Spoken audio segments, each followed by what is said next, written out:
வணக்கம். இன்றைக்கி நம்ம பார்க்க போகிற சமையல் ஒரு அருமையான கமகமன் ப்ளைன் பிரியாணியும் வெஜிடபிள் குருமா அண்டு முட்டை மிளகு வறுவல் எப்படி செய்யலாங்கிறத பார்க்கலாம். இப்போ ப்ளைன் பிரியாணிக்கு மசாலா நம்ம ரெடி பண்ணிக்கலாம். 1/2 டேபிள் ஸ்பூன் சோம்பு, 1/2 டேபிள் ஸ்பூன் சீரகம், 1/2 டேபிள் ஸ்பூன் மிளகு, சின்ன துண்டாக ஒரு 4-5 துண்டு பட்டை, 2 ஏலக்காய், ஒரு 5 கிராம்பு, அதே மாதிரி 1 டீஸ்பூன் போல் கசகசா, ஒரு 4 முந்திரி பருப்பு. இது எல்லாத்தையும் மிக்சியில் போட்டு ட்ரையாக பொடி பண்ணி தனியாக எடுத்து வச்சுக்கலாம். இப்போ இதில் என்னென்ன வெங்காயம் தக்காளிலாம் எவ்வளோ அளவுங்கிறத பார்த்துடலாம். 150 கிராம் வெங்காயம், 150 கிராம் தக்காளி, 2 பச்சை மிளகா, கொஞ்சமாக புதினா, கொஞ்சம் கொத்தமல்லி, 50 கிராம் அளவுக்கு இஞ்சி பூண்டு பேஸ்ட்டு. இது நல்ல ஒரு மீடியம் சைஸாக 2 தக்காளி. இது நல்ல ஒரு பெரிய சைஸாக ஒரு வெங்காயம் எடுத்திருக்கேன். சின்ன சைஸாக இருந்தால் 2 எடுத்துக்கோங்க. இப்போ 1/4 கிலோ ஜீரக சம்பா அரிசி எடுத்திருக்கேன். இந்த டம்ளரில் 1 டம்ளர் வந்துச்சு. இப்போ நல்லா 2-3 தடவை அந்த கஞ்சி பசை போகிற அளவுக்கு நல்லா கழுவிட்டு 20 நிமிஷம் ஊற வச்சுக்கலாம். இப்போ நல்லா கழுவிட்டு அரிசி எடுத்த அதே டம்ளரில் 2 டம்ளருக்கு தண்ணி ஊற்றிருக்கேன். நார்மலாக குக்கரில் வச்சா 1.5 டம்ளர் தண்ணி போதும். இப்போ நான் தம் போடுறதுனால 2 பங்கு தண்ணி வச்சுருக்கேன். இப்போ இது நல்லா 20 நிமிஷம் ஊறட்டும். இப்போ பிரியாணி பாத்திரம் எடுத்துக்கலாம். தம்மில் போடுறதுனால இந்த மாதிரி நல்லா அகலமான பாத்திரமாக எடுத்திங்கன்னா நல்லாயிருக்கும். இப்போ 75 கிராம் அளவுக்கு எண்ணெய் சேர்த்துக்கலாம். 1/4 கிலோ அரிசிக்கு. இது தாராளமாக ஒரு 4 பேர் சாப்பிடலாம். எண்ணெய் லேசாக சூடு ஏறவும் ஒரு பிரியாணியில் சேர்த்துக்கலாம். கொஞ்சமாக கல்பாசி, 3 கிராம்பு, பட்டை ஒரு 2 துண்டு சேர்த்துக்கலாம். ஏலக்காய் 1 சேர்த்துக்கலாம். ஏன்னா ஸ்பைசஸ் நம்ம அரைச்சிட்டோம், அதனால் எல்லாமே கொஞ்சம் கொஞ்சம் சேர்த்தா போதும். எண்ணெய் ரொம்ப காய விட்டுட்டு போட்டிங்கன்னா உங்களுக்கு கசப்பு தன்மை வந்துடும். ரொம்ப கருகி போச்சுன்னா அதனால் லேசாக சூடு ஏறும்போதே நீங்கள் எல்லாத்தையும் சேர்த்துருங்க. அந்த எண்ணெய் சூடு ஏறுறதுக்கும் இது வறுபடுறதுக்கும் கரெக்டாக இருக்கும். இப்போ எல்லாமே நல்லா பொரிய ஆரம்பிச்சிருச்சு. வெங்காயம் நீளமாக நறுக்குனதை சேர்த்துக்கலாம்.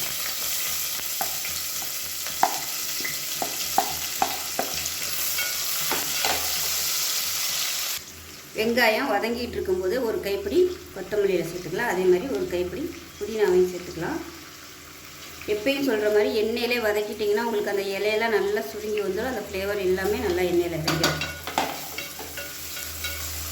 ஒரு 3 பச்சை மிளகா 2 கீறிட்டு சேர்த்துக்கலாம். ரொம்ப அப்படியே எதுவும் வேணால் முழுசாக கூட நீங்கள் அப்படியே சேர்த்துக்கலாம்.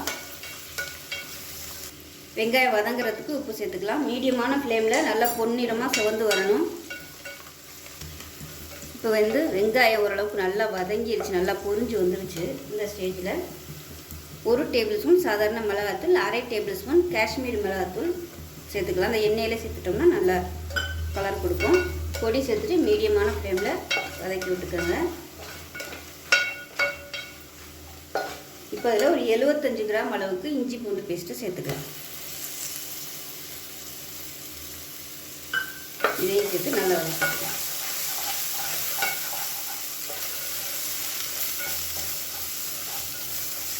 இப்போ பாருங்கள், இஞ்சி பூண்டு பேஸ்ட்டு போட்டதும் அடி பிடிக்குது. இப்போ எண்ணெய் பத்தலைன்னு அர்த்தம். கொஞ்சமாக நான் எண்ணெய் சேர்த்துக்கிறேன்.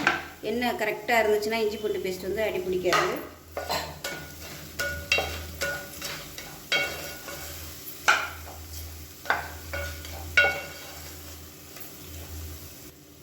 இஞ்சி பூண்டு பேஸ்ட்டு நல்லா வதங்கிடுச்சு. இப்போ தக்காளி சேர்த்துக்கலாம். தக்காளி சேர்த்து நல்லா வதக்கி விட்டுக்கலாம். கொஞ்சமாக தண்ணி சேர்த்துக்கலாம். அடி பிடிக்கிற மாதிரி இருக்குது. 1 டேபிள் ஸ்பூன் மட்டும் தண்ணி சேர்த்துக்கோங்க. ரொம்ப சேர்த்துட்டிங்கன்னா அப்புறம் அளவுகள் மாறி போயிடும். அதனால் கொஞ்சமாக தண்ணி ஊற்றிட்டு மூடி வச்சிடலாம். நல்லா மசிஞ்சு வரட்டும். இப்போ தக்காளி வதங்கிட்டு இருக்கு. இப்போ தயிர் சேர்த்துக்கலாம். ஒரு 50 கிராம் அளவு தயிர் சேர்த்துக்கலாம். நான் அளவுகள் சொல்லலை, தயிர் சொல்லலை. இப்போ இதையும் நல்லா கலந்து விட்டுக்கலாம். தயிர் சேர்க்கையில் நல்லா அடிச்சுட்டு சேர்த்துக்கோங்க. இல்லைன்னா உங்களுக்கு அப்படியே திரியாக இருக்கும், சரியாக மிக்ஸ் ஆகாது. அதனால் ஸ்பூனை வச்சு நல்லா அடிச்சுட்டு சேர்த்துக்கோங்க. மேக்ஸிமம் ஃப்ரெஷ்ஷான தயிர், அதுவும் வீட்டில் உர ஊற்றின தயிர் சேர்த்திங்கன்னா பிரியாணி நல்லா டேஸ்ட்டாக இருக்கும். மூடி வச்சிடலாம். இப்போ மசாலா நல்லா வதங்கிட்டு இருக்கு. நம்ம அரைச்சி வச்சுருந்த இந்த கரம் மசாலாலேருந்து ஒரு 2 டீஸ்பூன் சேர்த்துக்கலாம். இது மிச்சம் அவ்வளோ இருக்குது. அடுத்து ஒரு 2 டீஸ்பூன் வரும். இது அடுத்து ஒரு பிரியாணி பண்ணுறதுக்கு 1 வாரத்துக்குள்ளே இது செஞ்சிடலாம். ஏன்னா முந்திரி பருப்பு போட்டிருக்கிறதுனால இது ரொம்ப நாள் தாங்காது. ஆனால் அடுத்து உடனே செஞ்சுருங்க. இங்கே குருமா செய்கிறதுனா கூட நீங்கள் இந்த பொடியை போட்டுக்கலாம். குருமா செய்ய ஏன்னா முந்திரி பருப்பு கரம் மசாலா இதுதானே போட்டிருக்கோம், நல்லாயிருக்கும். அது நல்லா இன்னும் எண்ணெய் பிரிஞ்சு வரட்டும். இப்போ மசாலா எப்படி இருக்குன்னு பார்க்கலாம். பாருங்கள், நல்லா அருமையாக எண்ணெய் பிரிஞ்சு சூப்பராக வந்துருச்சு பாருங்கள். இது எந்த அளவுக்கு உங்களுக்கு நல்லா அப்படியே தொக்கு மாதிரி வருதோ அந்த அளவுக்கு பிரியாணி வந்து நல்லா டேஸ்ட்டாக இருக்கும். இப்போ நம்ம வந்து தண்ணி சேர்த்துக்கலாம். நான் வந்து அரிசி ஊற வச்சுருந்த தண்ணி வந்து வடிச்சிட்டு அந்த தண்ணியை சூடு பண்ணி வச்சுருக்கேன். பக்கத்தில் நல்லா சூடாகிட்டு இருக்குது. இப்போ அந்த தண்ணியை எடுத்து நம்ம இதில் ஊற்றிக்கலாம். பார்த்திங்கன்னா நல்லா சூடாகிடுச்சு. 1 டம்ளருக்கு 1.25 டம்ளர். ஆனால் நம்ம தம் போடுறதுனால ஒரு 1/4 டம்ளருக்கு எக்ஸ்ட்ரா தண்ணி வச்சுருக்கேன் நான். இப்போ வந்து ஒரு 2லேருந்து ஒரு 3 நிமிஷம் நல்லா கொதிக்கட்டும். அந்த வெங்காயம் தக்காளியோட எசன்ஸ் எல்லாம் அந்த தண்ணியில் இறங்கட்டும். எப்பயுமே தண்ணி கொதிக்க ஆரம்பித்த உடனே அரிசியை போட்டுறாதீங்க. கொஞ்சம் கொதிக்க விட்டுக்கோங்க. அந்த எசன்ஸ் எல்லாமே அந்த ஃப்ளேவர் எல்லாம் அந்த தண்ணியில் இறங்குச்சுன்னா நம்ம சாதம் போடையில் அந்த ஃப்ளேவர் எல்லாமே அந்த சாதத்தில் இறங்கி நல்லாயிருக்கும். இப்போ உப்பு கம்மியாக இருக்குது, உப்பு சேர்த்துக்கலாம். ஏன்னா நம்ம இன்னும் சாதம் போடலை, அதனால் கொஞ்சம் தூக்கலாகவே உப்பு சேர்த்துக்கலாம். எல்லாமே சேர்த்தாச்சு. கொஞ்சம் ஒரு 2 நிமிஷம் நல்லா கொதிக்க விட்டுட்டு அரிசியை சேர்த்துக்கலாம். இப்போ தண்ணி நல்லா கொதிக்க ஆரம்பிச்சிருச்சு.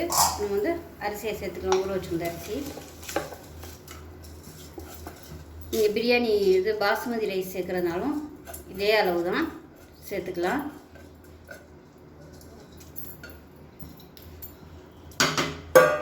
நல்லா கலந்து விட்டுக்கலாம். கலந்து விட்டுட்டு உப்பு செக் பண்ணிக்கோங்க. ஒரு 1/2 மூடி எலுமிச்சம்பழம் பிழிஞ்சு விட்டுக்கலாம்.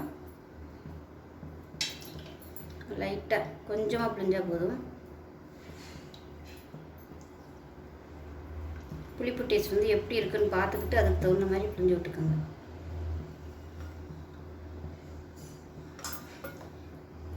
மூடி வச்சிடலாம், கொதிக்கட்டும். இப்போ பாருங்கள், நல்லா தண்ணி கொஞ்சம் வத்திருச்சு. சாதம் வந்து தெரிய ஆரம்பிச்சிருச்சு பாருங்கள். இந்த ஸ்டேஜில் வந்து நம்ம தம் போட்டுக்கலாம். பக்கத்தில் வந்து நான் தோசைக்கல் காய வச்சுருக்கேன். இது நீங்கள் குக்கரில் பண்ணுறதா இருந்தால் தண்ணி வந்து கொதிக்க ஆரம்பிக்கையில் குக்கரை மூடி வச்சுட்டு 2 விசில் விட்டுட்டு அமர்த்திட்டு ஸ்டீம் போனதுக்கப்புறம் ஓப்பன் பண்ணிங்கன்னா கரெக்டாக இருக்கும். என்கிட்ட இப்போ வந்து சில்வர் குக்கர் பார்த்திங்கன்னா அடி பிடிக்குது எப்போ பிரியாணி பண்ணாலும். அதனால் இப்போ நம்ம குக்கரில் பண்ணுறதில்ல. இப்போ வந்து நம்ம தம் போட்டுருலாம். இப்போ வந்து அடியில் தோசைக்கல் வச்சுட்டேன். இப்போ பிரியாணி பாத்திரத்தை வச்சுட்டேன். இதுக்கு மேலே வந்து வெயிட்டான கல் வச்சுக்கோங்க. இதுக்கு மேலே சுடுதண்ணி வைக்கிறதுனாலும் வச்சுக்கலாம். நான் வந்து இன்றைக்கி சுடுதண்ணி வைக்கல. 10 நிமிஷம் தம் போட்டால் போதும். நம்ம வந்து கொஞ்சம் தான் பண்ணியிருக்கோம், அதனால் 10 நிமிஷம் போட்டால் போதும். இதே 1/2 கிலோ 1 கிலோனா 40 ஒரு 20 நிமிஷம் வந்து நீங்கள் தம் போட்டிங்கன்னா கரெக்டாக வரும். இப்போ வந்து 10 நிமிஷம் கழித்து பார்க்கலாம். குருமாவுக்கு தேங்காய் பேஸ்ட் ரெடி பண்ணிக்கலாம். 1/4 மூடி துருவின தேங்காய், 2 சின்ன வெங்காயம். இது வந்து நல்லா கொஞ்சம் பெரிய சைஸாக இருக்கிறதுனால 2 எடுத்திருக்கேன். சின்ன சைஸாக இருந்துச்சுன்னா ஒரு 5 எடுத்துக்கோங்க. ஒரு 4 முந்திரி பருப்பு, 1 டீஸ்பூன் போல் பொட்டுக்கடலை, 1 டீஸ்பூன் சோம்பு, 1 டீஸ்பூன் கசகசா, ஒரு சின்ன துண்டு பட்டை, 1 ஏலக்காய், 2 கிராம்பு. ஏன்னா பிரியாணி பண்ணுறதுனால அதில் இருந்து ஸ்பைசஸ் போடும். அதில் இதில் வந்து நான் ஸ்பைசஸ் வந்து கம்மியாக தான் சேர்த்துருக்கேன். 2 பச்சை மிளகா. இது எல்லாத்தையுமே நல்லா நைஸாக அரைச்சிக்கலாம். இப்போ குக்கர் எடுத்துக்கலாம். எண்ணெய் சேர்த்துக்கலாம். நான் வந்து கடலெண்ணெய் தான் யூஸ் பண்ணல. நீங்கள் இதில் வந்து நெய் சேர்த்திங்கன்னா நல்லாயிருக்கும். எண்ணெய் நல்லா சூடாகிடுச்சு. கருவேப்பிலை சேர்த்துக்கலாம். கரம் மசாலா எல்லாமே சேர்த்துக்கலாம். பிரியாணியில் கல்பாசி, 1 ஏலக்காய், 1 துண்டு பட்டை, ஸ்டார் அனீஸ் சேர்த்துக்கலாம். 2 கிராம்பு சேர்த்துக்கலாம். சீரகம் கொஞ்சம் சேர்த்துக்கலாம். சீரகம் சோம்பு இதனால் சேர்த்துக்கலாம். இப்போ வெங்காயம் சேர்த்துக்கலாம். மீடியமாக நறுக்கின வெங்காயம் சேர்த்துக்கலாம். இப்போ நீளமாக நறுக்கின வெங்காயம் சேர்த்துக்கலாம். இதோட சின்ன வெங்காயம் கொஞ்சம் சேர்த்திங்கன்னா டேஸ்ட் நல்லாயிருக்கும். இந்த ஃப்ளேவர் வந்து நல்லா கொடுக்கும் குருமாவுக்கு. இதோட புதினா கொத்தமல்லி சேர்த்துக்கலாம். நான் எப்பவுமே குருமாவுக்கு வந்து போடுவேன் மேக்ஸிமம். உங்களுக்கு பிடிக்கும்னா நீங்கள் சேர்த்திங்கன்னா ஃப்ளேவர் சூப்பராக இருக்கும். உப்பு கொஞ்சமாக சேர்த்துக்கலாம். இப்போ வெங்காயம் நல்லா ஓரளவுக்கு வதங்கிடுச்சு. ஒரு தக்காளி சேர்த்துக்கலாம். மீடியம் சைஸாக ஒரு தக்காளி சேர்த்துக்கலாம். இப்போ தக்காளி ஓரளவுக்கு நல்லா மசிய ஆரம்பிக்குது. இந்த ஸ்டேஜில் நல்லா 1 டேபிள் ஸ்பூன் அளவுக்கு இஞ்சி பூண்டு பேஸ்ட்டு சேர்த்துக்கலாம்.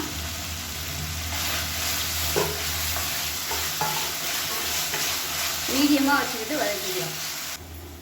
இப்போ இதில் தனியாத்தூள் ஒரு 3/4 டேபிள் ஸ்பூன், மிளகாத்தூள் 1 டேபிள் ஸ்பூன் சேர்த்துக்கலாம். காரத்துக்கு தகுந்த மாதிரி சேர்த்துக்கோங்க.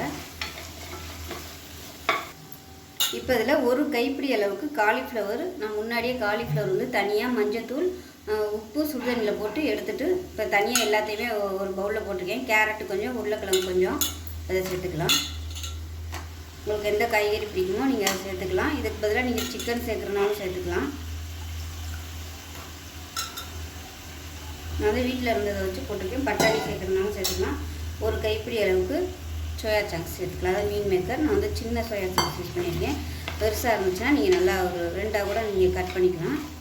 இது வந்து நல்லா இந்த எண்ணெயில் வந்து இது எல்லாத்தையும் கொஞ்சம் வதக்கி விட்டுக்கலாம். இந்த காலிஃப்ளவர்லாம் வதங்கினா தான் நல்லா டேஸ்ட்டாக இருக்கும். இல்லைன்னா உங்களுக்கு அந்த பச்சைத்தன்மையோடு இருக்கும். அதனால் நல்லா வதக்கி விட்டுக்கலாம். காய்கறி நல்லா வதக்கியாச்சு. இதில் ஒரு 2 டேபிள் ஸ்பூன் தயிர் சேர்த்துக்கலாம்.